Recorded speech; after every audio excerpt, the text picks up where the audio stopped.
Greetings, gamers! I'm Shootkapow, and welcome back to Pokemon- wait, no, hold on. Greetings, gamers! I'm Shootkapow, and my first video on this channel was the first episode of the Pokemon Black 2 Nuzlocke series. Since then, though, I've gotten a lot better at Nuzlocke, and I ended up ending the series halfway through. In today's video, though, I'll finally be finishing the run and telling you guys how it goes. This isn't a hardcore Nuzlocke, so Switch mode is on, and I'm allowed to use items in battle, but I probably won't be using them unless necessary.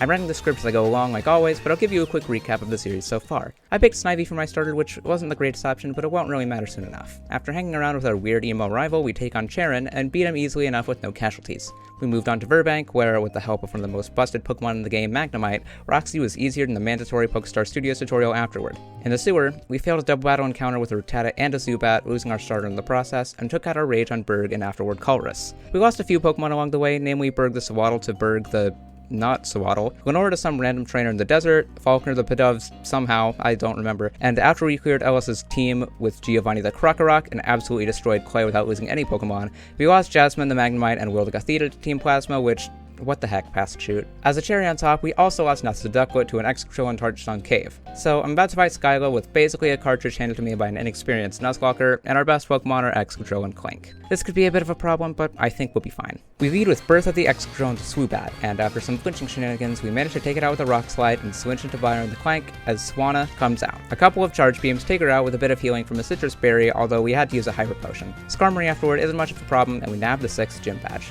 After that, it's time to fly to Lentimus Town, where we're able to get some fun new encounters. We grab Whitney the Audino outside of Reversal Mountain, evolve Koga the Fungus into an unfunny joke, and take a quick trip to this weird haunted house outside of town to grab the Shadow Ball TM for Alistair the Litwick, as well as catch Phoebe the Banat, who I really want to use, but I don't know if I'll have room for on my team. Inside Reversal Mountain, we encounter Spoink and a Woobat, but Bianca shoots both of them in the head with her Mersharna, so there goes our Calm Mind Flying type. We also lost Giovanni to the Golduck in Reversal Mountain, but honestly, with Excadrill in our party, and him not even being able to outseed a duck, we don't really need him. After that, though, we make it on Delatown and evolve Alistair all the way into a Chandelure, which will be really nice for the rest of the run. Look at that special attack stat. We also grabbed Norman the Minccino with Skill Link out of the box and used a Shiny Stone on it after it learned Tail Slap, and then retaught it Bullet Seed at the Pokemon World Tournament. We catch Wallace the Star U2, and now we can finally fight Hugh.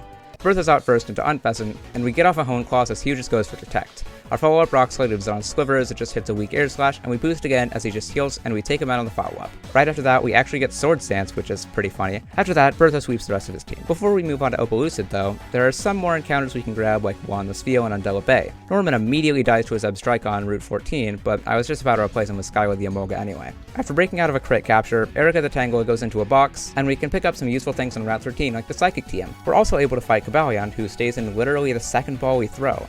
You know, Flygon HG has the one ball HG title. Maybe I'm the second ball shoot? After I help Hugh beat up some terrorists, I head back to Aspertia and grab a Water Stone, which I'll use on Wallace once he gets Power Gem at level 43. After that, we catch Gardenia the Roselia and move on to Village Bridge. Here I try to lock myself into a Lapras, but end up getting stuck with Marlon the Bastion instead. We make it to Opalucid City though, and here we can do a few things before challenging the gym. First, we evolve Wallace, and now we have a pretty dang good water type. We can also check out Route 9, where we catch Marnie the Liepard, and can also visit the always underwhelming Shopping Mall 9. Now it's time to take on Drayden. Amoonguss is able to stall out his Druddigon with Toxic, and we switch to Juan as Flygon comes out. We take a Rock Slide, which wouldn't have taken us out even with a crit, and we retaliate with an Ice Fang to KO, and Haxorus' Ace is out last. We switch in Amoonguss to put him on a timer with Toxic, and his Slash crits, but we live in the red, our Toxic connects, and we safely switch to Excadrill. It uses a Dragon Dance, but even with Citrus Recovery, it's no use between Excadrill's sheer power and Toxic wearing it down, and we win a close but deathless battle. Drayden invites us to his house afterward, and in the middle of our conversation, Team Plasma rudely interrupts with a terrorist attack, so we have to beat them up before heading to Himalaya City. Once we're there, I found out that the team has Pokerus before I challenge the gym, which means that all our team's EVs will grow twice as fast. It's been a while since I've seen this actually. When was the last time that happened? Oh yeah, my actual cartridge version of Pokemon Black 2. That's pretty funny. Marlon's a piece of cake. One Quiver Dance and a lucky dodge to crit later, and his team's toast. Afterward, Liza the Solrock joins the permanent box gang, but after that we're able to catch a much more powerful rock type that I'll definitely be adding to the team, Terrakion.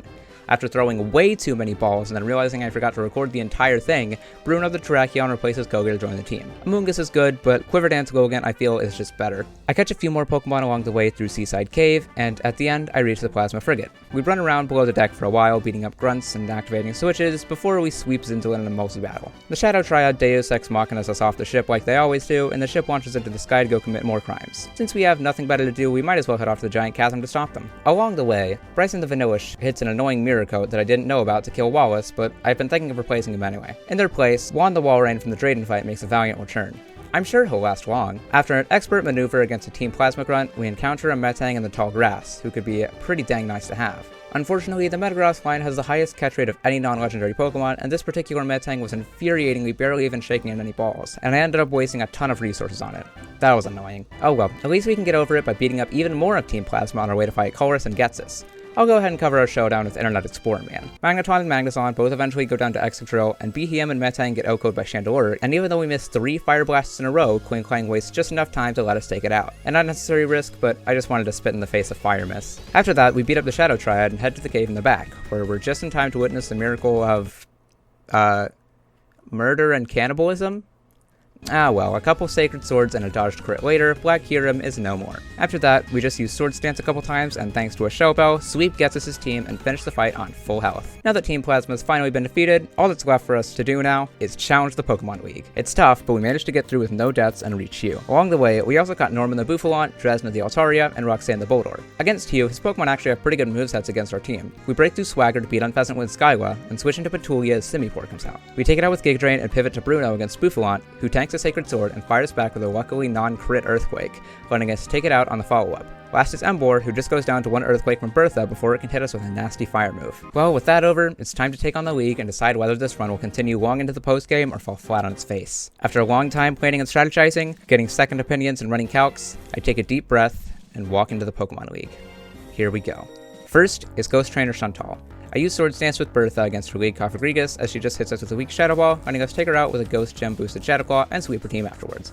Very nice start. Next is Dark Trainer Grimsley, and we lead Skyla into his Life Orb. We take it out with Swords Dance boosted Earthquake, but then Crocodile comes out and intimidates us, and we switch back to Skyla to avoid a nasty Earthquake. Now Crocodile also has Rock Tomb, but Skyla uses Encore to lock it into Earthquake, and a few turns later it goes down to Acrobatics. Third is Scrafty, and since Acrobatics won't kill here, we both switch into Koga as Scrafty uses Crunch, getting poisoned by Effect Spore in the process. We use Synthesis as she crunches again, and the following turn we get into range to be taken out by Poison with Vent Shock. Last is Bisharp, and we pivot to Skyla and then Bruno, picking up an attack boost from a Night Slash due to our ability Justified. This doesn't really matter, though it is fun to watch Bisharp go down to a +1 Sacred Sword, winning us our second Elite Four battle. Third is Psychic Trainer Caitlyn, and we start off by PP stalling Musharna out of Yawn so we can take it out with a couple Shadow Balls from Alistair. Next, Sigilyph comes out, and I switch to Bertha as a Shadow Ball does negligible damage. I use Swords Dance and then miss a Rock Slide as Musharna's Reflect wears off and Ice Beams fail to take us out. We KO with a Rock Slide, and from there we can OHKO Reuniclus with Earthquake, and even though Gothitelle lives on just a sliver, it just uses Calm Mind as we use a follow-up Earthquake for the win. Last for the Elite Four is Fighting Trainer Bruno.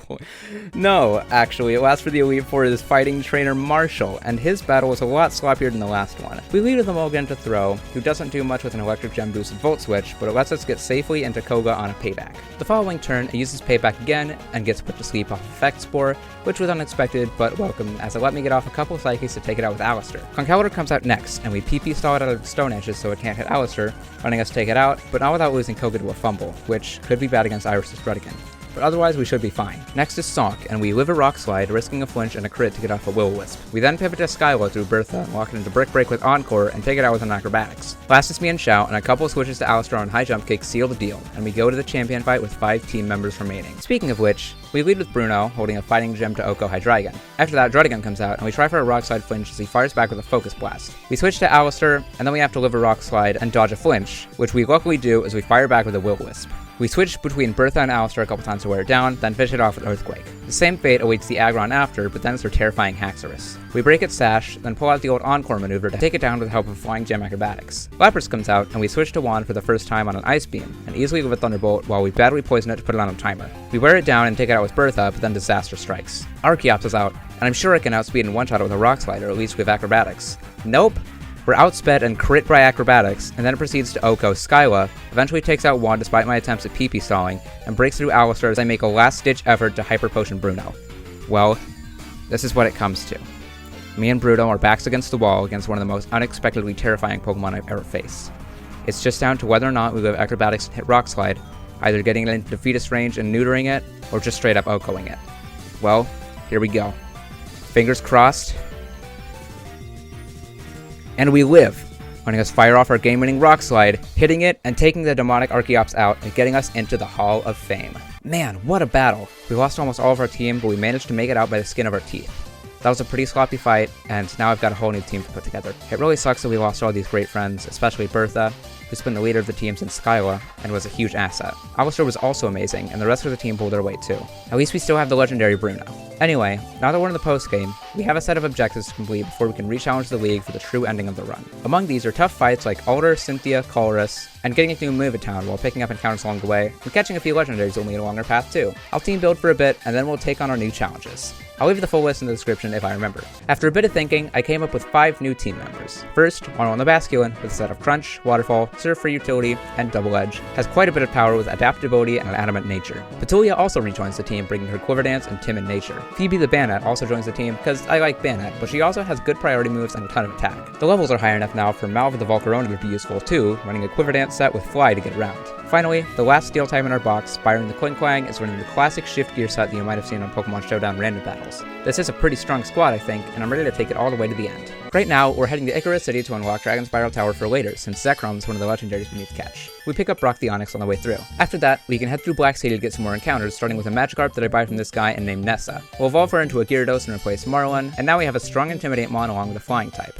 On Route 15, we find Maxie the Sandslash, and while he isn't a Pupitar, he is still one of my favorite Pokemon. Maybe, one way or another, he'll find his way onto the team. Now it's time to reach Numeva, and our first stop is Pinwheel Forest, where we have to get through to the end with Charon. There were a few tough fights along the way, but we made it through to Nacrene City. We pick up Atticus the Toxicroak nearby, who would be a lot more useful if Zoroark was still alive, and on Route 3 afterwards we find Bugsy the Yanma, who could be useful, and grab Wise the Woobat in Wellspring Cave. By the time we reach Stradian City, our Pokemon have all reached level 62, Alder's level cap, so we go to fight him in Flossessi Town. His lead Pokemon Excelgor can't really do anything to Malva, so we just set up some Quiver Dances and sweep his team. This unlocks the Black Tower for us, which is something we'll need to do later, and while we're doing battles, I decided to take on Hugh for the last time in Undella. He leads with Unpleasant as we send out Byron, who uses Shift Gear. He lands a Swagger, but due to our held Person Berry, we take the attack boost with none of the confusion chance. A Wild Charge in the next turn takes him out, and a risky Gear Grind goes with his follow-up Flygon. I have to switch as Emboar comes out, threatening either a Fire Blast or a Hammer Arm, both of which Nessa can answer as she lowers its attack with Intimidate. We then switch to Bruno to avoid taking big damage from a Head Smash, but it misses, and we get off a Rock Slide as we take a big Hammer Arm that definitely would have killed without Intimidate. A Sacred Sword on the follow-up lets us take it out though, and we use the same maneuver with Nessa and Malva as Bouffant fires off an Earthquake and a Wild Charge respectively, the latter of which procs Flame Body. This lets us get off a Quiver Dance, letting us take out Bouffant with a Silver Wind that hilariously gets an Omni Boost. We can't really use it though, as Semipour comes out and threatens Rock Slide, so we switch to Petulia.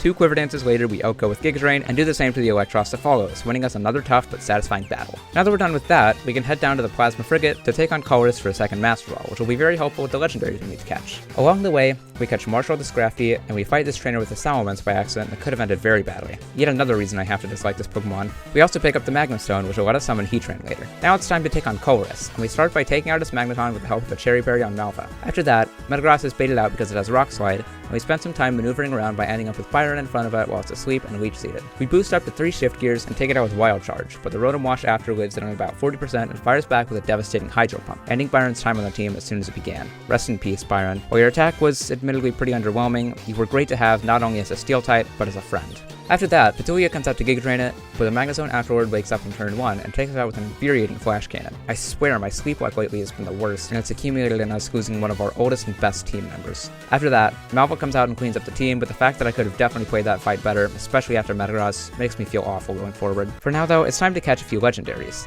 First, we secure Steven the Latios in the Dream Yard in just a few balls. Since he has an adamant nature and a pretty good attack stat anyway, we're going to use him with Dragon Dance as a physical sweeper. Heatran takes a little longer, as well as a lot more resources, but we catch it eventually and name it Diantha. Now that we only have 2 legendaries to catch, Kyurem and Zekrom, we can use our Master Balls on them, but first we have to beat Zekrom in a battle against N.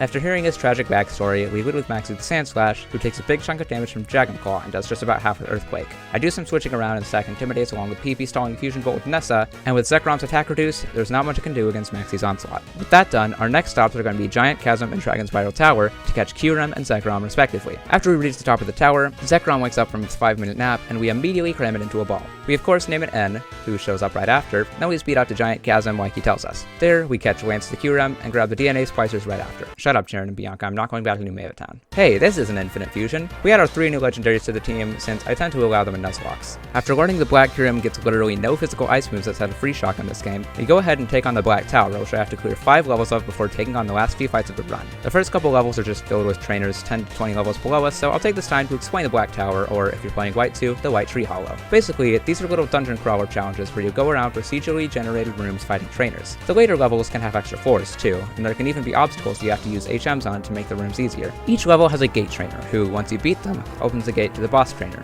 Once you beat the boss trainer, you beat the level and unlock the next one, up to 10 levels. Once you beat Benga on level 10, you go to Alder's house and he gives you a shiny Gibble if you're playing Black 2 or a shiny Dratini in White 2.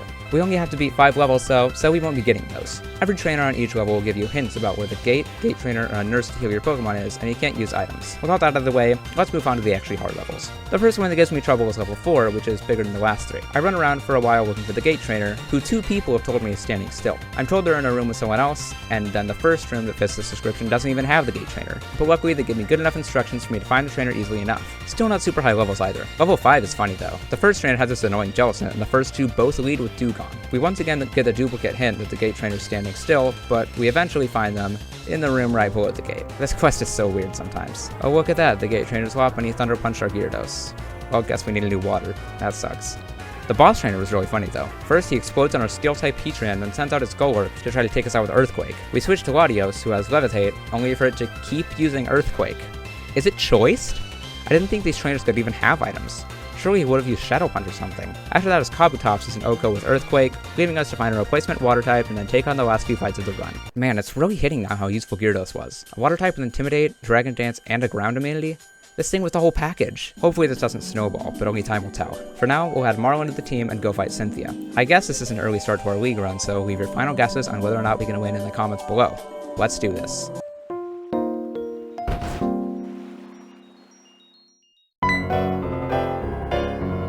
One unfunny joke later, Cynthia leads the Spiritomb. We lead with Lance, but Fusion Bolt doesn't do half as we get put to sleep with Hypnosis. We switch to Marlon on a Shadow Ball, which does over half, but our follow-up Waterfall takes out the Spiritomb. Then Lucario comes out, and we switch to Steven as he uses Close Combat for a surprisingly good chunk of damage. We heal and Dragon Dance, getting the +4 and then Earthquaking to take it out. My Melodic After is an Oko, as is her usually terrifying Garchomp, but then Glaceon comes in, lives on a Sliver, and fires back the terrifying Ice Beam to take us out. This really sucks. We send in Bruno, who Okos it even after she heals, and though Togekiss gives our Stone Edge, it just Thunder Waves, and we switch to Malva to take it out with Flamethrower. But the fact that we're losing all of our D-Dance sweepers is actually really not good. I'm quickly losing hope in our ability to win this run.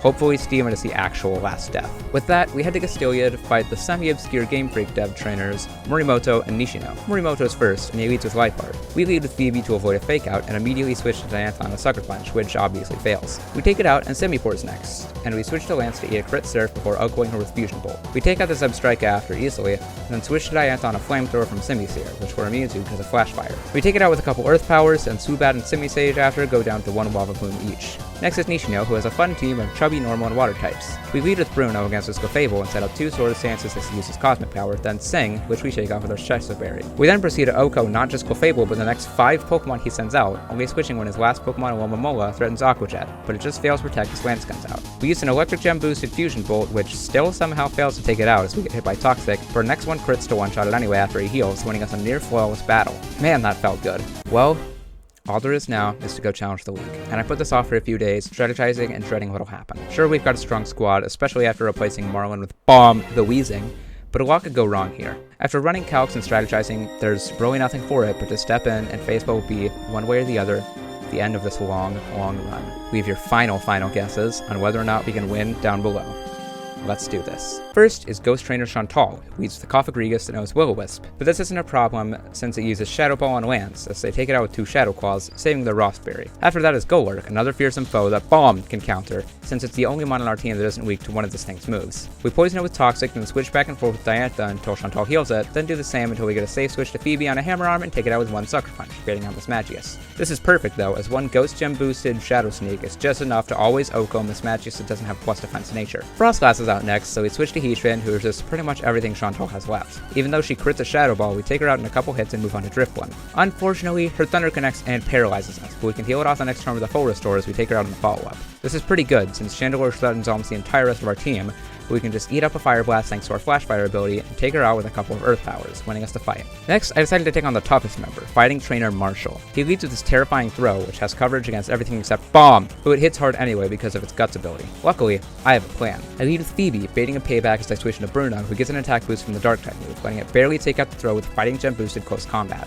Next, he switches in Metachamp to try and hit me with a High Jump Kick, but a pivot to Phoebe and a Shadow Sneak stacked with the Recoil let us safely take it out. Next up was Lucario, since it has Shadow Ball. Knowing this, I pivot to Lance to eat it up, then switch to Malva on the resisted Aura Sphere. It manages to get off one last extreme speed, but then I melt it with a flamethrower. Salt comes out, and this one's actually pretty scary. I switch to Diantha on the Stone Edge, then pivot to Bomb to resist his close combat and get off a Toxic. I do some switching and Bruno does some healing, but eventually the Salt goes down to one Shadow Claw from Phoebe. But then Conkeldurr comes out, and yeah, there's not much to be done here. My first Toxic misses, adding insult to injury as he uses Bulk Up to make himself even more terrifying.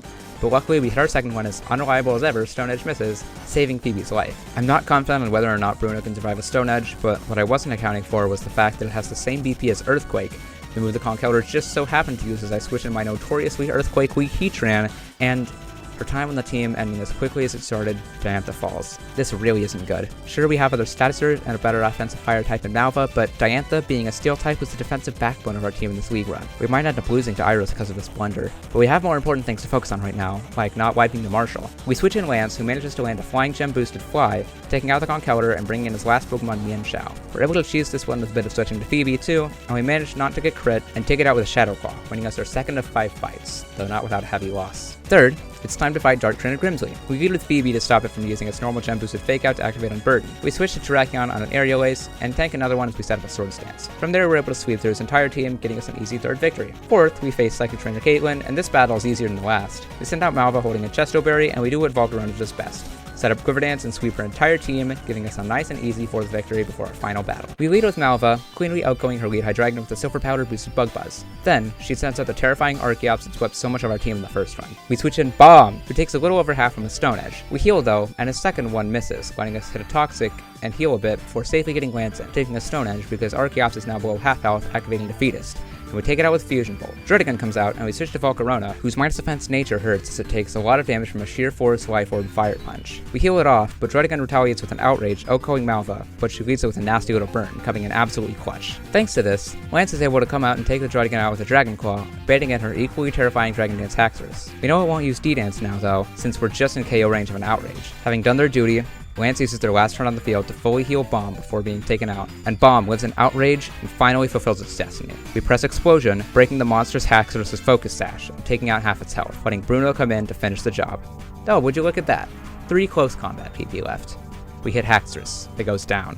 2 PP left. Lapras comes out, but it's not bulky enough. 1 PP left. Finally Aggron, even with its mountain of defense, still has a quad weakness to fighting, letting us use our last close combat to take out the Aggron, getting us into the Hall of Fame once more, and finally, truly winning us the run. Man, what a challenge! From the very first video I uploaded to now, in the midst of my little half hiatus, this run's been tough, as Black and White 2 Nuzlocks usually are. This was by far one of the most enjoyable challenges I've ever done, surpassing even my first Nuzlocke of these games. The teammates I had this time around were incredible, and you guys were a huge support through all of this. I'll definitely be doing more Nuzlocks in the future, but my next Pokemon challenge is going to be a return to the solo runs, where I figure out, can I beat Pokemon Emerald with only 1 Cacnea? But hold on, don't leave yet. We've got a long death box to go through, and I want to give thanks to the fallen soldiers who've helped us along our journey. First, to Berg, Lenora, Faulkner, Wallace, Giovanni, Nesta the Ducklet, and Norman. You were all short but sweet additions who we wouldn't have come so far without. Jasmine and Will, you could have been so much greater, even carried the run alongside Bruno, if only I hadn't handled you so carelessly. To all the Pokemon that were slain in the first league run, we avenged you, and the land your bodies will be buried on will be sacred ground for generations to come. Byron, you weren't the strongest, but you provided a strong defensive core that we wouldn't have gotten so far without. Petulia, you helped us both in the early game and the late game, and your Quiver Dances struck fear into the hearts of many. Nessa the Gyarados and Steven, it hurt to lose you right before what could have been an incredible run in the league for you, but we carried on your legacy, and we won. I hope your spirits are proud of us wherever they are. Especially you, Steven, brave soldier of the Contrarian Mons OM. Diantha, you were the first to fall, but we persevered and managed to push through to the end, even without your incredible walling abilities. And to our other 3 recently deceased soldiers, I hope you're in a better place now, and know that we won. Not just for the ones who are still alive, but for you and all of your fallen comrades. Rest well, warriors. Okay, we'll just pretend that worked.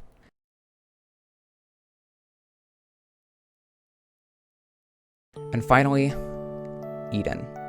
Eden the Snivy. Your death was symbolic, and your name both fitting and weirdly, sadly relevant. You were, admittedly, not the best starter, but you could have been a great teammate if only you hadn't passed so early.